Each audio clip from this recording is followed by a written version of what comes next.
उठवयाला पियली बहार गरम अंगना उठवयाला पियली बहार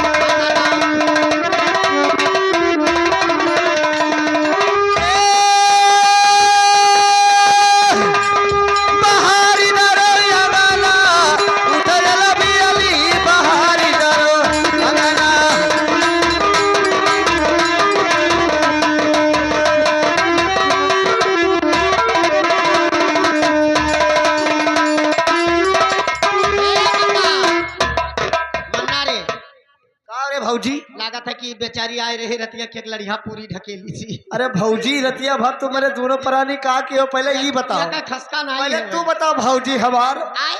तू दोनों जने का की हो हमारे दोनों जने गन्ना गोड़त रहे दोनों प्राणी अरे काहे कई बाजू बंदा काहे केरा बंधना काहे न बंधना